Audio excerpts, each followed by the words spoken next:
And welcome to another Cardinals Nest here on HBC TV 25. This is the sports show devoted exclusively to the athletic programs at St. Mary's University of Minnesota. I'm Dean Beckman, joined by Sports Information Director Donnie Netto, and lots to get to on today's program, including we'll have an interview a little bit later on with Greg Moore. Greg is the women's and men's head soccer coach, and they've got the conference championships coming up this weekend, so we'll get to that in just a little bit. But Donnie, we begin with the volleyball team, now 14-2 overall, 3-0 in conference play, but really this is the critical time of the year. They're in the thick of the conference season, but they've started out with 2 big conference road wins and a couple of big home conference matchups this weekend. Yeah, we've talked in the past how important the conference season is because it's such a short amount of the season for them with just 10 matches, and to start off with a couple of big wins, especially the win against St. Thomas.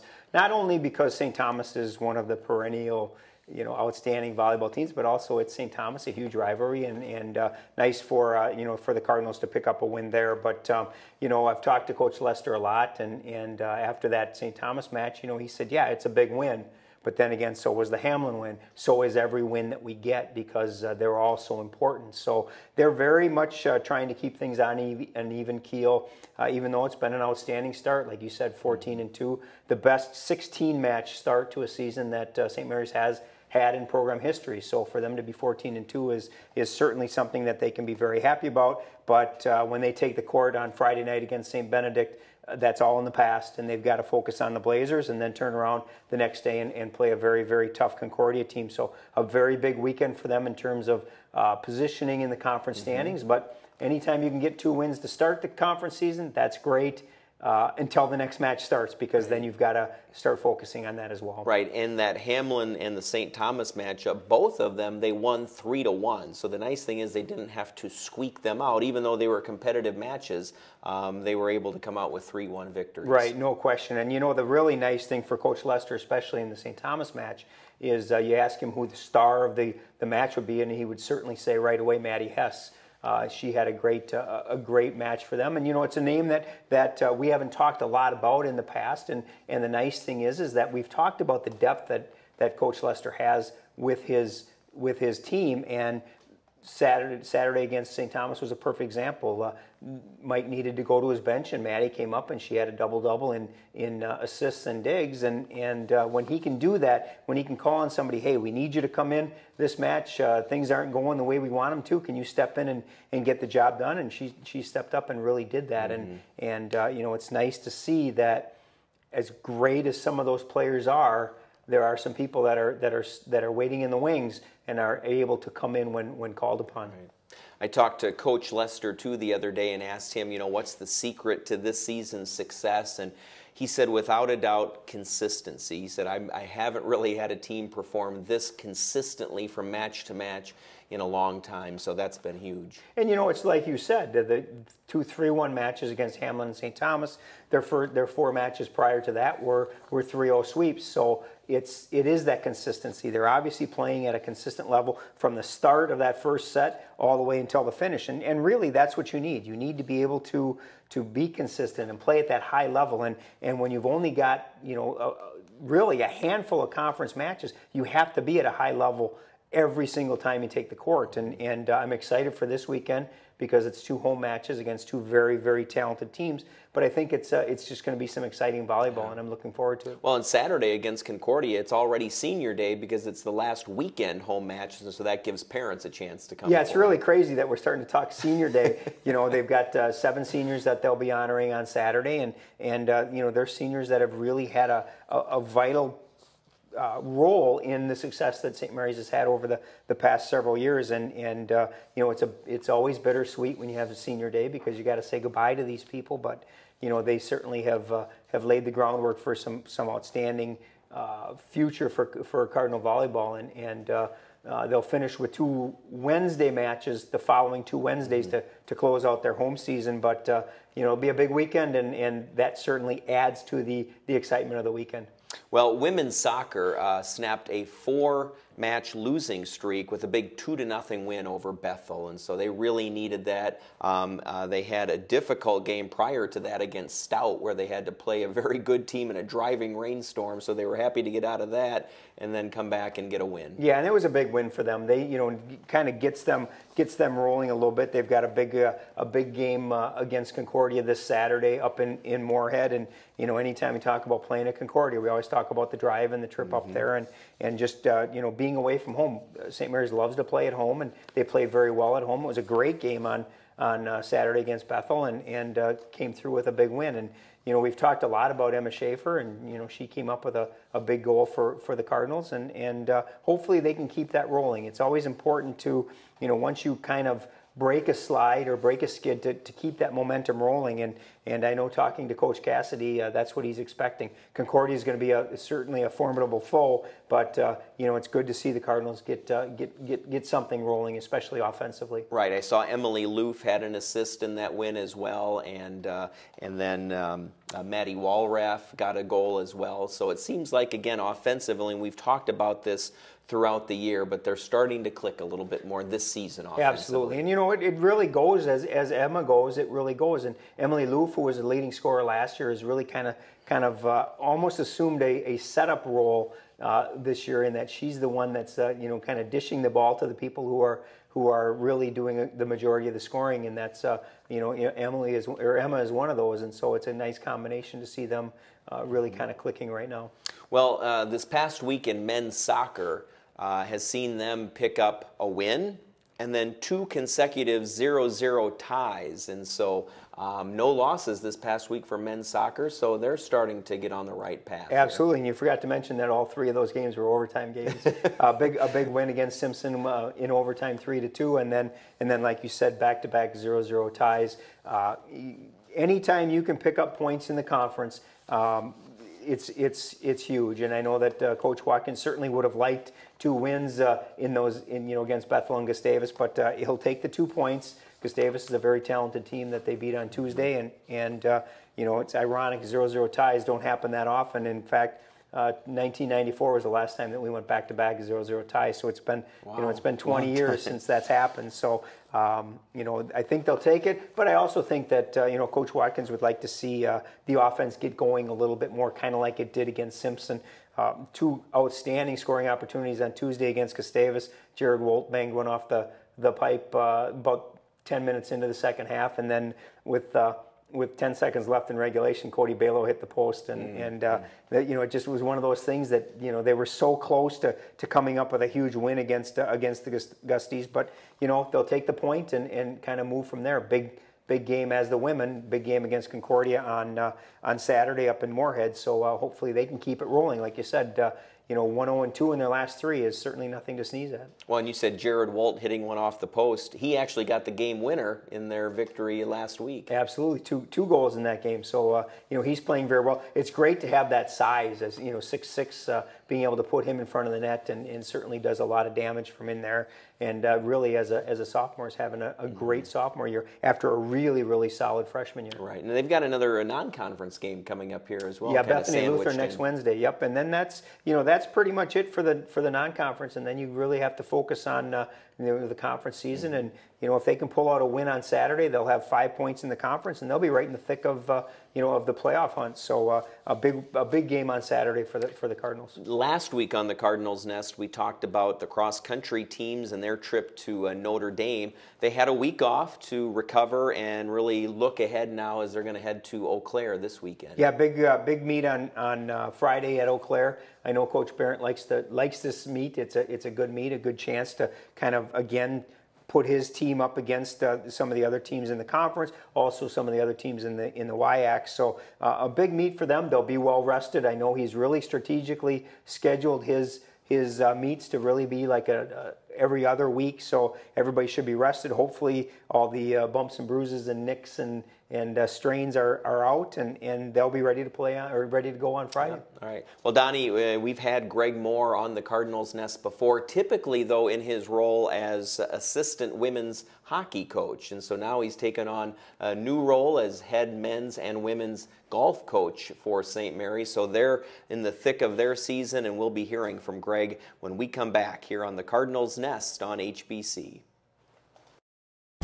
Join HBC Sports' Extra Point one-camera coverage of high school football and soccer throughout the fall, presented by Lewiston Auto. In addition to our Football Night Crew broadcasts, Extra Point will bring you 8 games from the gridiron and 9 games from the pitch. For the full slate of games, simply visit hbci.com/sports to find out when your team will be on the field. That's Extra Point coverage of HBC Sports presented by Lewiston Auto, all fall, only on TV 25. HBC Sports has your volleyball fix this season as your exclusive home for St. Mary's volleyball throughout the fall.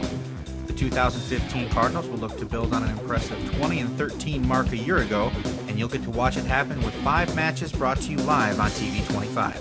For the full broadcast schedule, simply visit hbci.com/sports for details to find out when the Redbirds will take the court. That's St. Mary's volleyball all season long, only on HBC Sports. At HBC, we work hard to make life better through advanced technology and unparalleled personal service.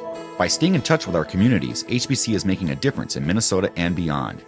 As a visionary in residential and business fiber optic networks, HBC is the leader in our area for home, business, education, security, and entertainment, providing a wide variety of innovative services leading to greater opportunities for all HBC customers. Call 888-474-9995 and start experiencing the HBC difference today.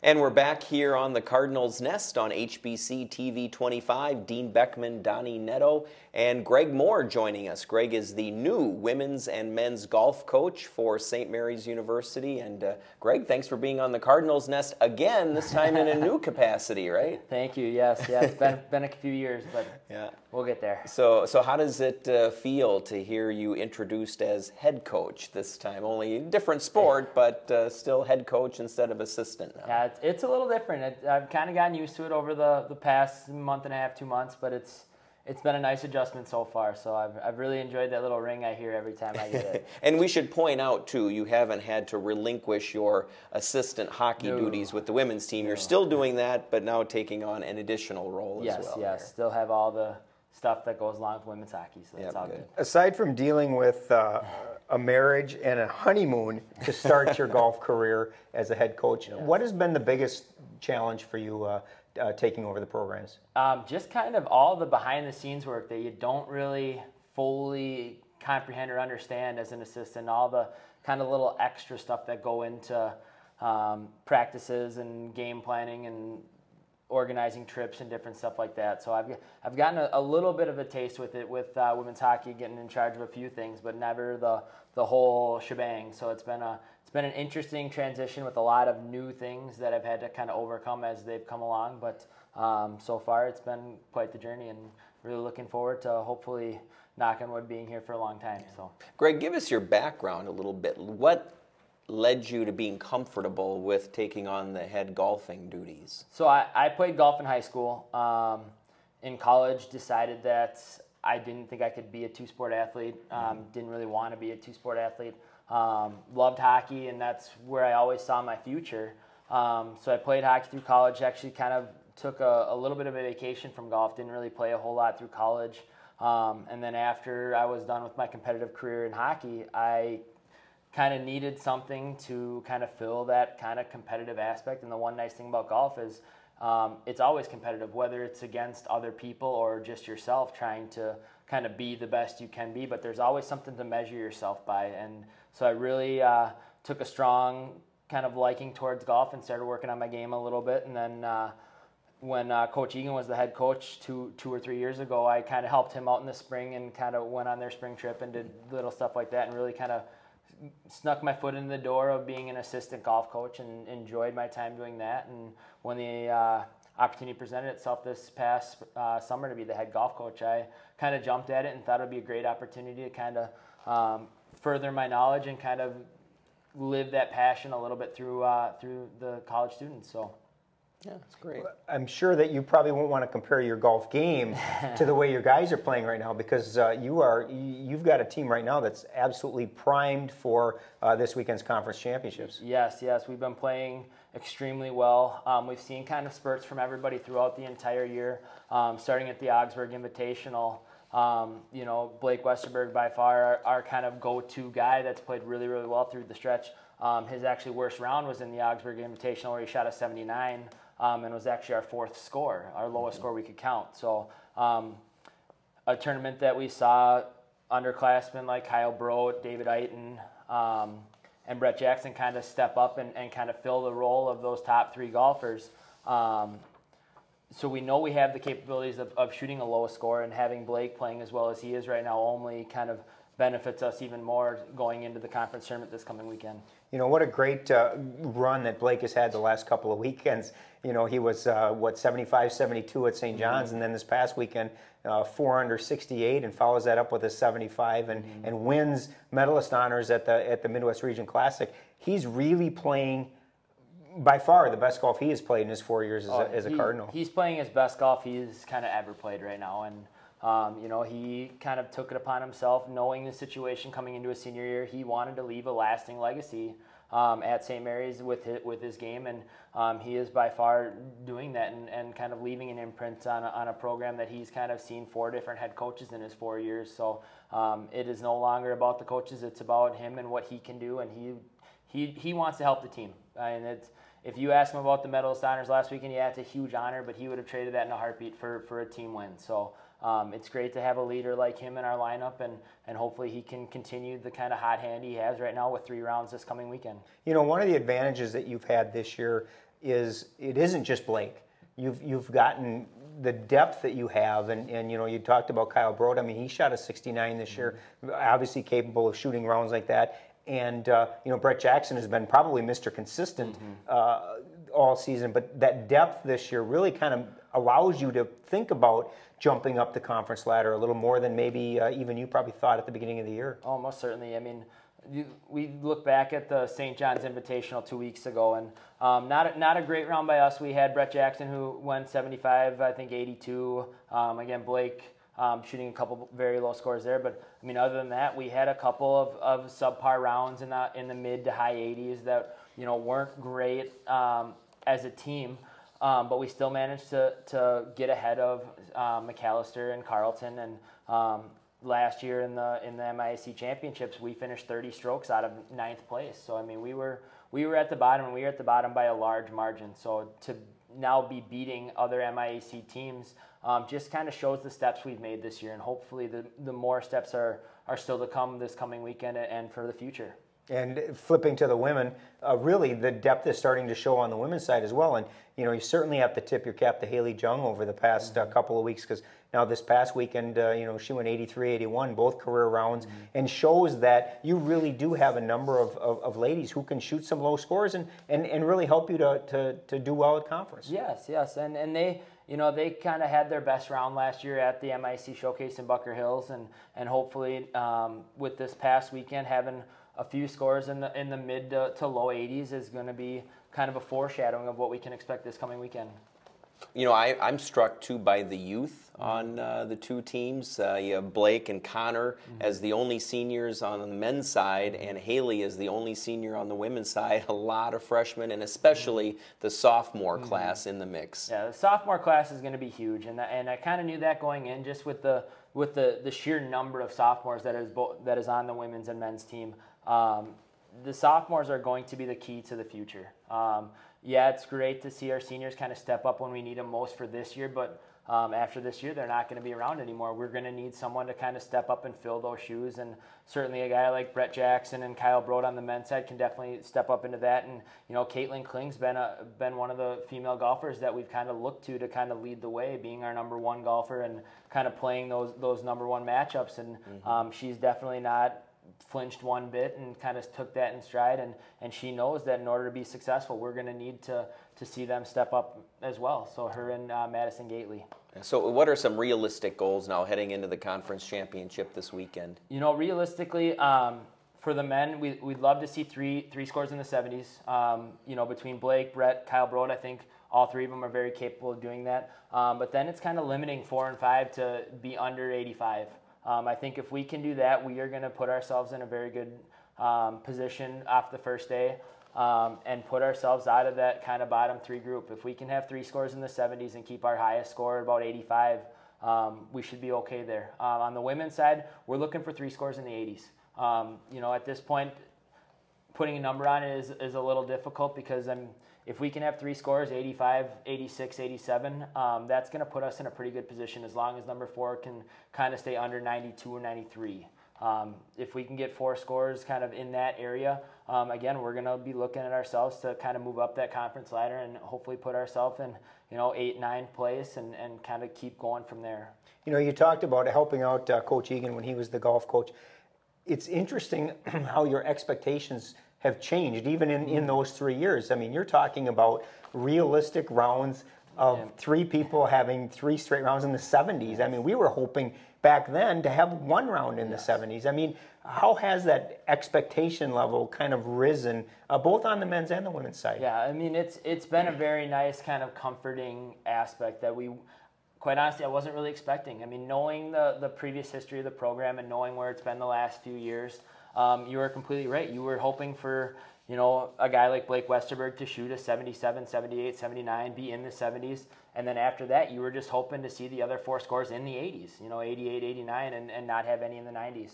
But now with the progression that the program's seen and the just pure talent of some of the kids that are continuing to grow every single day, we can start kind of raising those expectations. And now, we're hoping that our highest score is an 85. And that's quite a step. And, coming into the program, knowing the previous history, it's, we didn't expect to go from last place to first place or be competing for that top 3. It was about the little steps. And, we've definitely taken one of the little steps, and now we got an opportunity to take another one this coming weekend. All right, Greg, thanks for being on the program, and good luck this weekend at the Conference Championships. All right, when we come back, we'll debut a new player interview segment next here on HBC. Want the latest news on St. Mary's University athletics? Watch the Cardinals Nest on HBC TV 25. Dean Beckman and SMU Sports Information Director Donnie Netto will talk about the past week in Cardinal athletics, highlighting the best in each Cardinal sports team. Player and coach guests will add their stories and insight each week with new shows Thursdays at 5 p.m. and replays Fridays at 6:30 p.m. and Saturdays at 7:30 a.m. on HBC TV 25. We chose HBC because they're a local company. They have a big audience in Winona, which is the geographic group that we're looking for. Mel is very easy to work with. She's genuinely concerned about how our money is being spent, and she does everything she can to make sure we get the most for our money. She takes care of us. So whenever there's a problem, which is rarely, I know that I can go to her and she's going to take care of it. To see how HBC advertising can help your company, call Melanie at 507-474-5802. Tune in for the Sports Buzz every Tuesday at 5:30 as a panel of local sports journalists tackle the hottest topics on everything from local high school and collegiate sports to regional discussion about the Twins, Brewers, Vikings, and Packers. With the Power Play Fantasy Football Challenge to the Rant of the Week and NFL Pick'em, the Sports Buzz is fast-paced and sure to entertain. That's new episodes of the Sports Buzz every Tuesday at 5:30 with replays only on HBC TV 25. Join HBC Sports' Extra Point one-camera coverage of high school football and soccer throughout the fall, presented by Lewiston Auto. In addition to our Football Night Crew broadcasts, Extra Point will bring you 8 games from the gridiron and 9 games from the pitch. For the full slate of games, simply visit hbci.com/sports to find out when your team will be on the field. That's Extra Point coverage of HBC Sports presented by Lewiston Auto, all fall, only on TV 25. And we're back here on the Cardinals Nest. Dean Beckman and Sports Information Director Donnie Netto. And Donnie, one of the things we really want to do here on the Cardinals Nest is spotlight and feature student athletes at St. Mary's. And so we've started up a new segment here, and HBC's very own and a St. Mary's student as well, Ricky Palermo. He's going to be interviewing athletes from week to week, and we'll be featuring it here on this last segment, Don. Yeah, it's good to have Ricky on the team, so to speak. Welcome to the nest, Ricky. Yep. And this will be a great segment all year long, just to kind of get a behind-the-scenes look at some of our student athletes. Right. And obviously, we've been featuring volleyball a lot here, and so who better for our first guest than senior volleyball player Lex Krogstad? So let's go to Ricky and his interview with Lex. For St. Mary's athletes, being nominated into the Hall of Fame is not usually on players' goal lists. In fact, the Hall of Fame isn't talked about much after M Club weekend. Senior libero Lex Krogstad is chasing a record that, if broken, would just about lock her up a spot on the wall. Krogstad is 325 digs away from passing Teresa Perini's all-time school record of 2,192 career digs. The volleyball team is facing a challenging stretch of MIAC play on the horizon, and Lex, while she's aware of the record chase, just wants to win matches. Yeah, I remember last year someone mentioning it to me, and I was just like, I don't think I'm that close, like really, because I was looking at it last year when I was done with the season. I was like my average, I don't know, but like now, like I kind of see it, and I was like, wow, that would be really, really cool. Obviously, that'd be amazing if I could do, but it's definitely not my main focus when getting in the gym or anything. Obviously, like, it would be awesome. I get excited thinking about it sometimes. It would be so cool. But definitely it's in the back of my mind. But when I get on the court, it's definitely not anywhere in my mind. I'm just focusing on playing well and helping my team get a win, doing what I can on the court for the rest of my team. When you leave Cardinal volleyball, which I can't imagine Cardinal volleyball without Lex Krogstad at libero, what's this program going to be like? Where are you leaving this program? I think definitely since there's 7 of us leaving, it's going to be a huge difference in chemistry and dynamic. It's going to be a very young team, especially since we brought in 6 freshmen, but their potential is amazing throughout the season already when they first got here. And the juniors and sophomores that we have already right now, with just like the way that we have our team dynamic, I think that they're going to be able to flow just as well and play just as well and carry the team just as far as we have in the last couple years. For Lex and the other 6 seniors, there are only 13 matches left to play, and then college volleyball is over. It's gone by so fast. I feel like we just got here for preseason like last week, and we were looking at it, and we still have most of our conference games left, but we've played so many games that we're already halfway done. Basically all we have is conference and one more tournament. It's weird because after it's just going to be done with volleyball forever. Yeah, and like, well, how are the seniors like going about it? I mean, you're one of 7 seniors on the team, and so collectively as a group, are you guys like, wow, this is going by so quickly? Yeah, it's kind of settling in, like, oh wow, this is like the real deal. Like, we want to do as best as we can. Like our last year, every senior's like that, but just for the group of us, it's really like hit us the last couple weeks. Like, wow, we really need to, like, we don't want it to end obviously, but the end stretch of our conference, we just really want to do well. Last weekend you had a big weekend. You were named National Player of the Week. Where were you when you got that honor? Were you like shocked? I mean, how was it? Yeah, actually I was in the library and I was walking out going to class, and and I got a tweet from Donnie Nato, and I was looking at it and I was like, what is this? And I was like just kind of scrolling through, like looking like on my phone, and I got the little notification. I looked and I was kind of just like, what? I was like, is this a joke? I was like, what is this? So I was like reading it, and I was like almost crying. I was like with my friends. I was like, what? I was like, holy crap! My phone started like buzzing, like with my dad calling me, and then coach and all my teammates and everything, and it was awesome. But it was really funny where I was, and I was just like, thanks, Donnie. The Cardinals sure have a lot to look forward to in this second half of the regular season. With a 2-0 record in MIAC play and a 13-2 overall record, the Cardinals are flying high. For the Cardinals Nest, I'm Rick Palermo. Back to you, Dean. All right, our thanks to Ricky Palermo, thank you, and Lex as well for appearing on our first ever student-athlete interview segment here on the Cardinals Nest. And Donnie, Lex, ever since she's set foot on campus, has played a vital role on that volleyball team, but this year has really taken leadership to the next level, and she'll be one of the athletes featured on Saturday at Senior Day for the volleyball team. Yeah, and you really hit it on the head. It's not so much necessarily what she's done on the court, but what she does off the court, providing the leadership that this team has needed. And really, she, as we've said before, is the cog that makes that Cardinal volleyball team run. All right, that's going to do it for the Cardinals Nest. Thanks for watching here on HBC.